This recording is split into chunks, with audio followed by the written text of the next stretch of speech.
12 chemistry chapter 2 नाम solution अर्थात विलियन। तो hello and welcome friend to our channel chemistry by Dharm sir.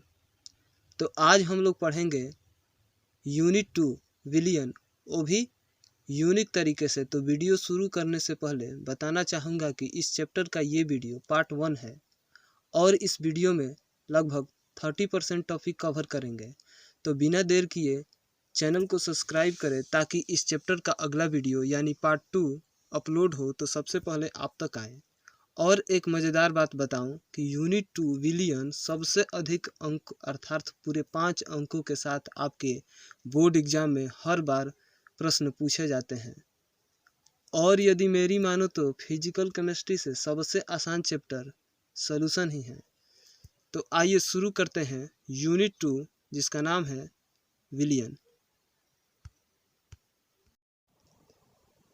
विलियन solution दो या दो से अधिक पदार्थों के समांगी मिश्रण को विलियन कहते हैं। यहाँ पर परेशान करने वाला शब्द है समांगी मिश्रण। तो इसका तात्पर्य है कि मिश्रण में सभी जगह संगठन एवं गुण समान होते हैं, अर्थात कोई विलियन है उसके किसी भी पार्ट से निकाले गए अवयव का संगठन एवं गुण समान होते हैं। यदि दो घटक वाले विलियन है तो उसे द्विअंगी विलियन कह सकते हैं। तो द्विअंगी विलियन के लिए विलियन बराबर विलेय प्लस विलायक होता है। नोट, इसके कणों का आकार 10 के पावर -9 मीटर का होता है। और अगला पार्ट है विलेय सॉल्यूट। विलियन में जिस अवयव या घटक की मात्रा कम होती है उसे विलेय कहते हैं, जैसे शरबत में चीनी। अगला है विलायक सॉल्वेंट। विलियन में जिस अवयव की मात्रा अधिक होती है उसे विलायक कहते हैं। विलायक विलियन की भौतिक अवस्था को निर्धारित करता है जिसमें विलियन उपस्थित रहता है। विलियन में सबसे अधिक मात्रा में क्या रहता है? विलायक। और विलायक जिस अवस्था में रहेगा, या ठोस में रहेगा, गैस में रहेगा या द्रव में रहेगा, तो वही अवस्था भी विलियन की अवस्था होगी। अगला है जलीय विलियन equals solution.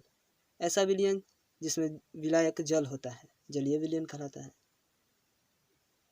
अजलीय विलियन non aqueous solution. ऐसा विलियन जिसमें विलायक जल नहीं होता है अजलीय विलियन कहलाता है। Next, Tanu विलियन dilute solution.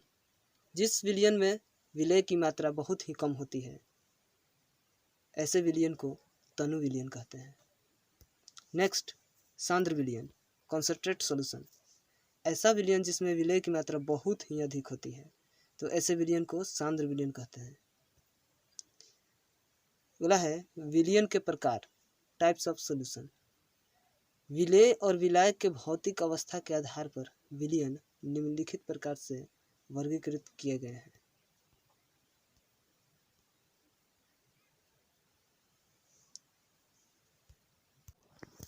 Types of solution, विलियन के प्रकार।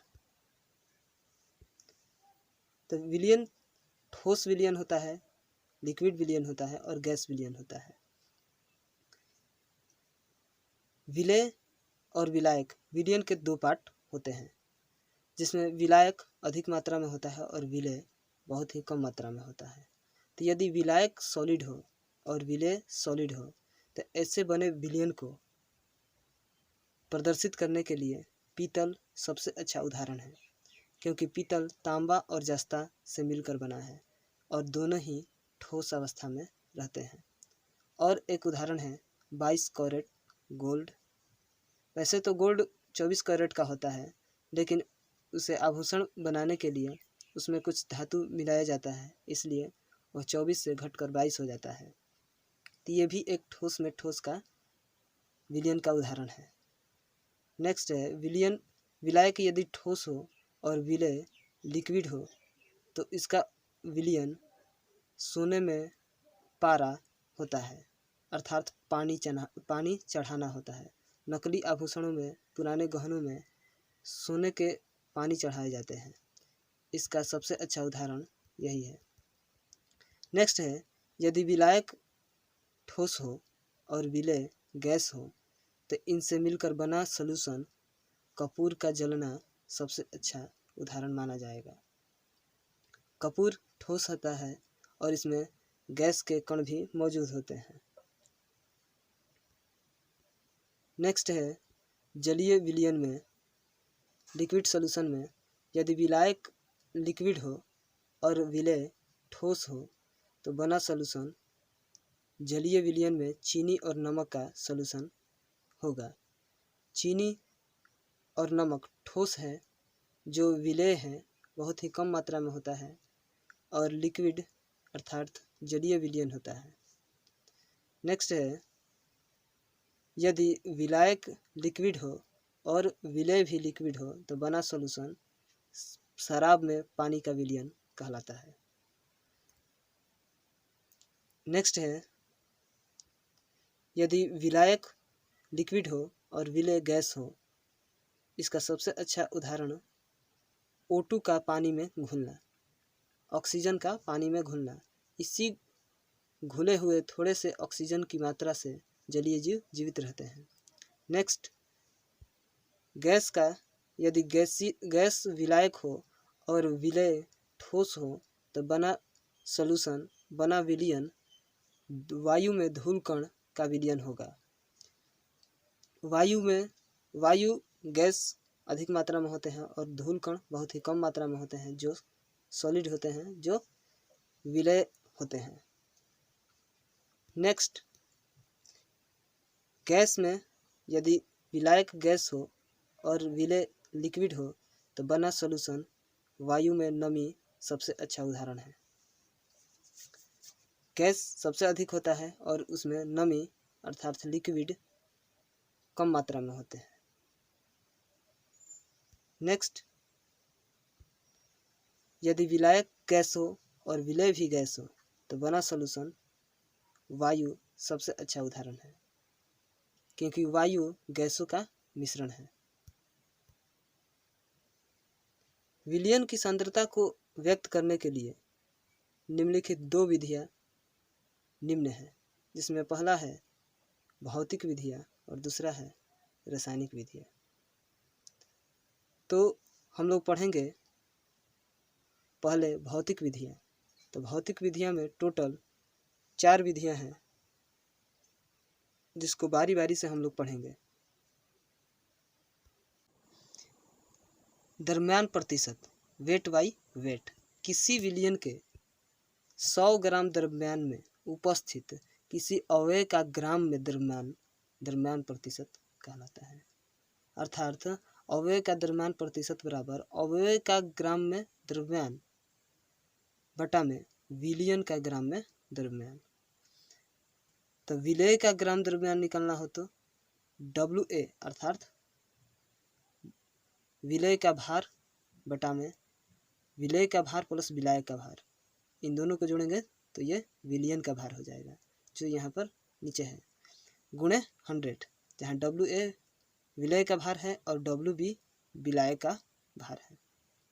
तो इस पर आधारित एक प्रश्न देख लेंगे ताकि ये कंसेप्ट और क्लियर हो जाए। तो प्रश्न में बोल रहा है कि प्रत्येक घटक का द्रव्यमान प्रतिशत ज्ञात करें यदि 22 ग्राम बेंजीन को 122 ग्राम कार्बन टेट्राक्लोराइड में मिश्रित कर लेते हैं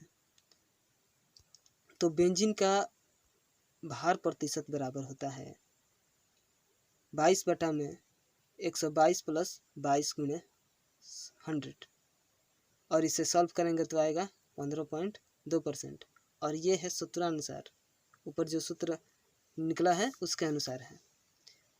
तो बेंजीन का भार प्रतिशत निकल कर आया 15.2%, और कुल विलयन कुल वस्तु कोई भी वस्तु अपने आप में 100% होता है। तो 100% में से 15% घटा तो बचा 84.8%। तो स्पष्ट हुआ कि कार्बन टेट्राक्लोराइड 84.8% है। तो इसी तरह आप न्यूमेरिकल सॉल्व कर सकते हैं वेट बाई वेट के क्वेश्चन से। और नेक्स्ट है भौतिक विधियां में दूसरा नंबर आयतन प्रतिशत, वॉल्यूम परसेंटेज।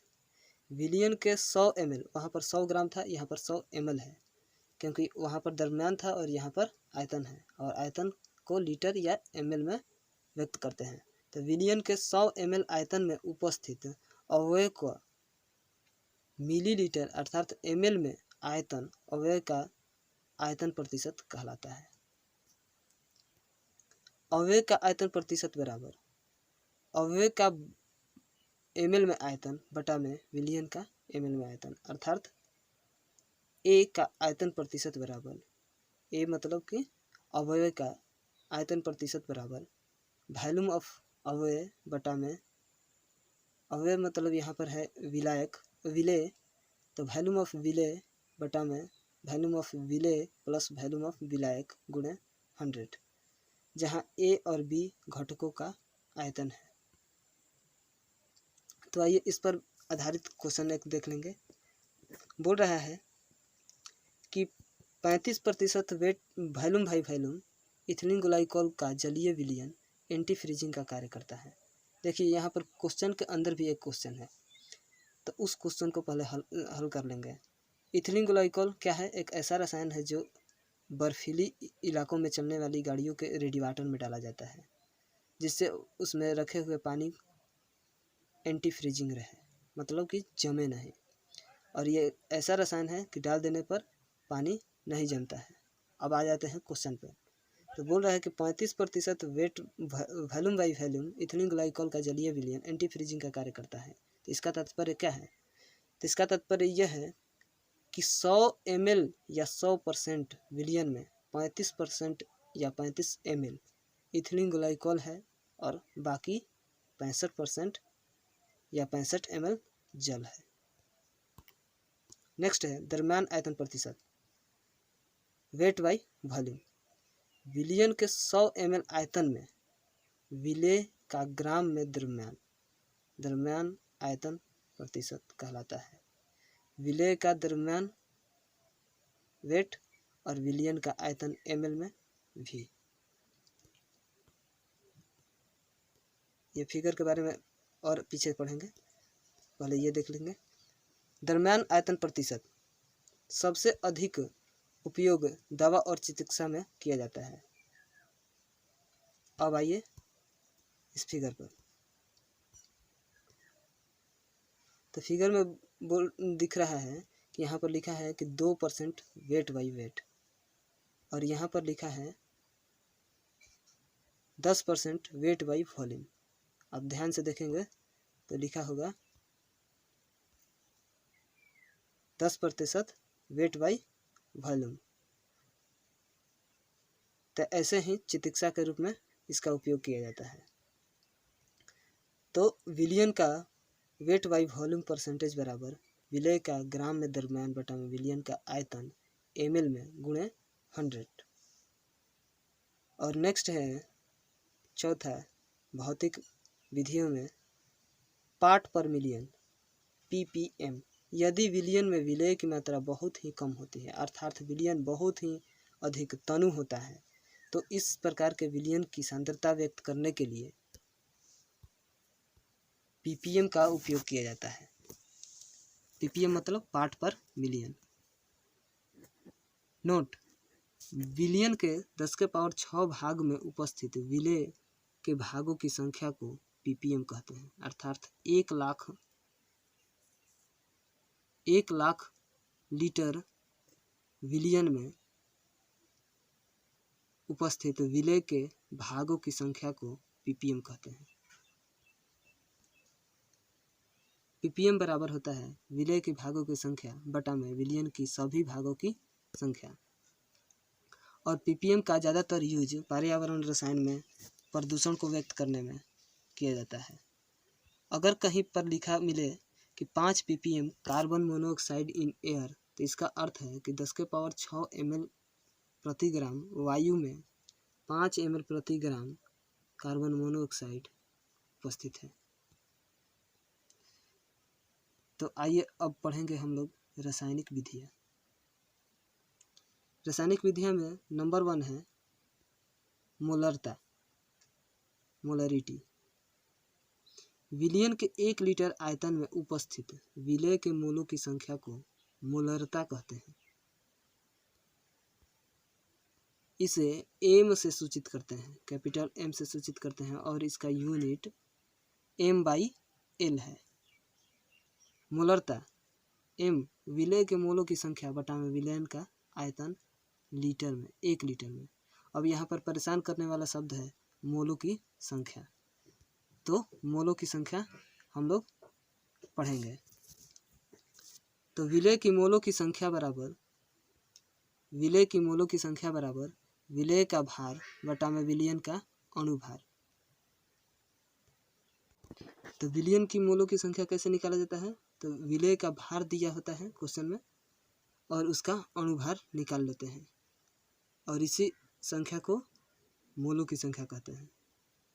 अर्थात m बराबर W/mW, यानी कि मोलों की संख्या बटा में आयतन।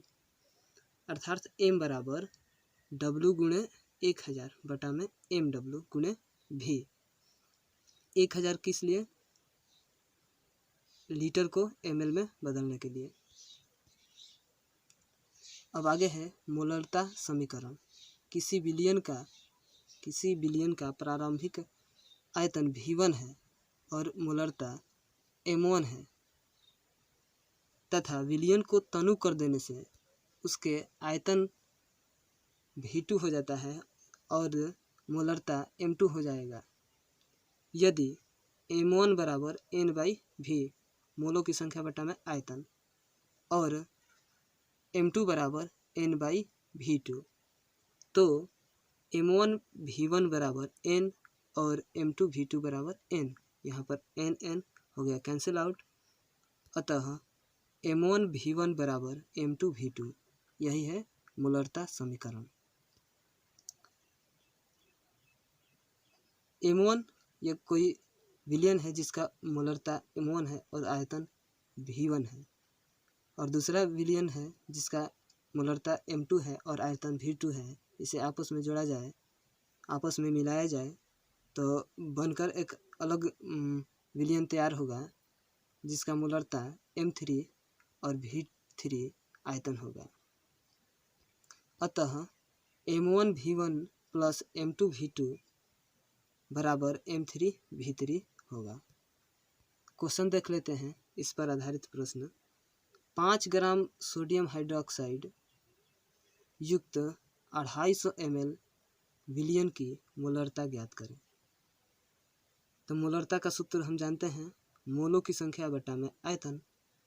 तो यहाँ पर मोलों की संख्या इसका निकालना है और आयतन यहाँ पर दिया हुआ है, तो मोलों की संख्या निकाल लेते हैं। मोल 5 ग्राम दिया है और मोल की संख्या का सूत्र होता है भार, अवयव का भार बटा में अणुभार। तो भार तो दिया है 5 ग्राम और अब हम लोग का NaOH का भार निकालना है।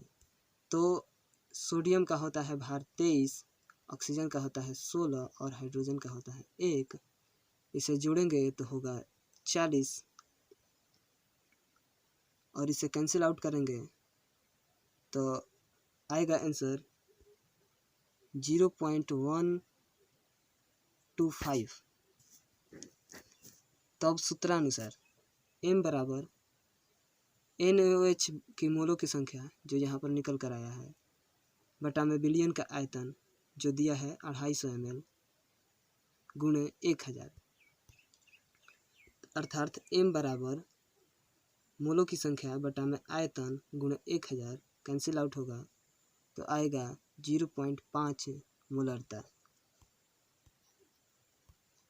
और आगे नेक्स्ट पॉइंट है रासायनिक विधियाँ में मोललता, मोलालिटी। यदि किसी विलयन का भार 1 kg में उपस्थित विलय की मोलों की संख्या को मोललता कहते हैं और इसे स्मॉल m से सूचित करते हैं और इसका यूनिट स्मॉल m/kg होता है। अर्थात मोललता बराबर विलय के मोलों की संख्या बटा में विलय का भार kg में। अर्थात स्मॉल m बराबर n/w kg में।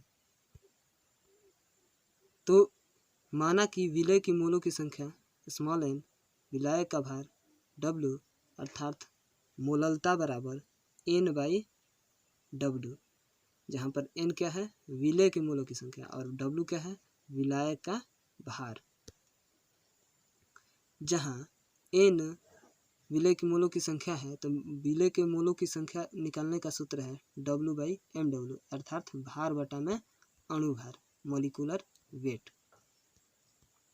जहाँ W विलय का दिया हुआ भार है, क्वेश्चन में दिया होगा, और MW हम लोग निकालना सीख गए हैं, अर्थात M बराबर मोलालिटी बराबर W बटा में MW बटा W kg में, अर्थात मोलालिटी का सूत्र निकल कर आया W गुणे 1000 बटा में MW गुणे W ग्राम में। तो इससे संबंधित एक प्रश्न देख लेते हैं। बोल रहा है प्रश्न में कि 24 ग्राम अमोनियम सल्फेट 500 ग्राम जल में घुला है, तो इस विलयन की मोललता ज्ञात करें। तो 1 मोल पहले निकालेंगे, 1 मोल अमोनियम सल्फेट का भार कितना होता है, तो इसका सूत्र हम लोग निकालना सीख चुके हैं, आप निकाल सकते हैं, ट्राई करिएगा। तो इसका मोललता मोल भार होगा, मॉलिक्यूलर वेट होगा 132, और विलयन में NaOH का मोलों की संख्या दिया हुआ है 24 ग्राम, तो 24 बटा में 132 वेट बाई मॉलिक्यूलर वेट, तो वही यहाँ पर है, कैंसिल आउट करेंगे तो आएगा 0.182। अतः विलयन की मोललता बराबर मोललता मोलों की संख्या बटा में विलयन का आयतन, इसे कैंसिल आउट करेंगे तो आएगा आंसर 0.364 मोललता। तो रासायनिक विधिया में नंबर 3 है नॉर्मलता, नॉर्मेलिटी। विलयन के 1 लीटर आयतन में उपस्थित विलय के ग्राम तुल्यांकों की संख्या नॉर्मलता कहलाता है। और यहाँ पर परेशान करने वाला शब्द आया है ग्राम तुल्यांक। ग्राम तुल्यांक अणुभार ही है, मोलों की संख्या ही है, उसी को ग्राम तुल्यांक कहते हैं। नॉर्मलता का यूनिट E/L होता है, अर्थात नॉर्मलता बराबर विलय के ग्राम तुल्यांकों की संख्या बटा में विलयन का आयतन। तो हम लोग यहाँ पर ग्राम तुल्यांक निकालना सीखेंगे। तो विलय के तुल्यांकी भार, जहाँ विलय की तुल्यांकी भार बराबर होता है विलय का भार बटा में विलय का तुल्यांकी भार। तो कैपिटल N बराबर W/EV, जहाँ N बराबर W गुणे 1000 बटा में E गुणे V ml में। तो इस पर आधारित एक प्रश्न देखेंगे। प्रश्न में बोल रहा है कि 8 ग्राम प्रति लीटर वाले KOH अर्थात पोटेशियम हाइड्रोक्साइड की विलयन की नॉर्मलता ज्ञात करें। 8 ग्राम प्रति लीटर वाले, तो KOH का तुल्यांकी भार निकालना सीखेंगे। K का होता है 39 और ऑक्सीजन का होता है 16 भार और हाइड्रोजन का होता है 1, जोड़ेंगे तो आएगा 56, अर्थात KOH का विलयन की नॉर्मलता बराबर 8 बटा में 56, जबकि 8 क्वेश्चन में दिया है, इसका भार है KOH का और 56 अणुभार है। कैंसिल आउट करेंगे तो आएगा 0.143 नॉर्मलिटी, यानी आप कह सकते हैं कि KOH की नॉर्मलिटी 0.143 है। नेक्स्ट है रासायनिक विधिया में मोल अंश या मोल प्रभाज। अपव्यय के मोलों की संख्या एवं विलयन में उपस्थित कुल मोलों की संख्या के अनुपात को मोल अंश कहते हैं, अर्थात ये अनुपातिक मामला है। विलयन में विलय और विलायक के मोलों के अनुपात को मोल अंश या मोल प्रभाज कहते हैं और इसे x से सूचित करते हैं। मोल अंश बराबर विलय के मोलों की संख्या बटा विलयन में उपस्थित कुल मोलों की संख्या। मोल अंश कहलाता है। माना कि ए मूलों की संख्या है, विलेय के मूलों की संख्या है स्मॉल n, और बी विलायक के मूलों की संख्या है कैपिटल N, तो विलेय की मूल अंश एक्स ए बराबर स्मॉल n बटा में small n plus capital N। विलायक का मूल अंश एक्स बी बराबर कैपिटल N बटा में small n plus capital N। तब एक्स ए प्लस एक्स बी बराबर small n by small n plus capital N और प्लस कैपिटल N बटा में small n plus capital N बराबर 1, अर्थात एक्स ए प्लस एक्स बी बराबर 1। नोट, विलयन में उपस्थित सभी अवयव के मूलों के अंश का योगफल हमेशा 1 होता है। और इसी पर आधारित एक और नोट्स है कि टेम्परेचर किस पर निर्भर करता है, तो मोलारिटी पे करता है, नॉर्मलिटी पे करता है, नॉर्मलिटी बाई वॉल्यूम पे करता है, वेट बाई वॉल्यूम पे करता है, मोलालिटी पे करता है, वेट बाई वेट पे करता है, और मोल अंश या मोल प्रभाज पे। और ये इंडिपेंडेंट है अर्थात स्वतंत्र है। टेम्परेचर इस पर कोई प्रभाव नहीं करता है। वो कौन कौन है? मोलालिटी है, वेट बाई वेट है और मोल अंश है। और लास्ट है रासायनिक विधियाँ में फॉर्मलिटी का सूत्र है विलेय का भार बटा में विलेय का सूत्र भार गुणे विलयन का आयतन लीटर में। अर्थात किसी विलयन के 1 लीटर में घुले हुए विलेय का सूत्र भार, ग्राम सूत्र भार की संख्या को विलयन की फॉर्मलता कहते हैं। इसे एफ से प्रदर्शित करते हैं, एफ से सूचित करते हैं। और इसे प्रश्न के माध्यम से और अधिक समझेंगे और अधिक कंसेप्ट क्लियर करेंगे। प्रश्न में बोल रहा है कि 800 ml विलयन में NaNO3 के 4.04 ग्राम विलेय है। इस विलयन की फॉर्मलता ज्ञात कीजिए। तो सोडियम नाइट्रेट का सूत्र भार पहले निकालेंगे। सोडियम का होता है 23, नाइट्रोजन का होता है 14 और ऑक्सीजन का होता है 16, पर यहाँ पर है 3 अणु, तो सूत्रया 48 और जोड़ेंगे तो होगा 85। सोडियम नाइट्रेट का सूत्र भारों की संख्या क्वेश्चन में दिया है इतना भार और अणु भार इतना, कैंसिल आउट करेंगे तो आएगा 0.047, अर्थात विलयन का आयतन 800 ml है। इसलिए फॉर्मलता बराबर मोलों की संख्या सूत्र भारों की संख्या बटा में आयतन गुणे 1000, कैंसिल आउट करेंगे तो आएगा 0.058 आंसर। और अगला नोट से अर्ध नर्मलता, ऐसा विलयन जिसका नर्मलता 1/2 हो उसे अर्ध नर्मलता कहते हैं। तो चैनल को सब्सक्राइब करिएगा, दोस्तों के साथ शेयर करिएगा जो आपके क्लासमेट हैं। तो और आगे हम लोग पढ़ेंगे विलेयता, सोल्युबिलिटी। किसी अवयव के विलेयता एक निश्चित ताप पर विलायक की एक निश्चित मात्रा 100 ग्राम में घुली हुई उस पदार्थ की अधिकतम मात्रा होती है। नहीं समझ में आया? फिर से देखें। कोई विलयन है, उसमें एक निश्चित ताप तक ही एक विलेय के कण घुलेंगे, उसके बाद नहीं घुलेंगे। और इसे 100 ग्राम में घुले हुए उस मात्रा को, अधिकतम मात्रा को सोल्युबिलिटी कहते हैं। अर्थात विलेयता बराबर विलेय का द्रव्यमान बटा में विलायक का द्रव्यमान गुणे 100। विलेयता विलेय और विलायक की प्रकृति पर निर्भर करता है और ताप पर भी निर्भर करता है। वैसे ही ठोस की द्रव में विलेयता, सभी ठोस द्रव में नहीं घुलते, जैसे नमक, चीनी जल में घुल जाते हैं, जबकि नाइट्रिलियम और एंथ्रासिन जल में नहीं घुलते, परंतु बेंजीन में घुल जाते हैं।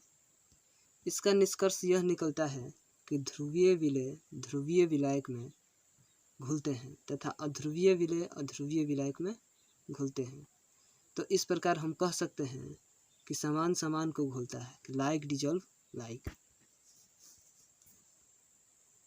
जब ठोस विलय को द्रव विलायक में मिलाया जाता है तो ठोस विलय घुलने लगता है और यही प्रक्रिया विलीनीकरण कहलाता है।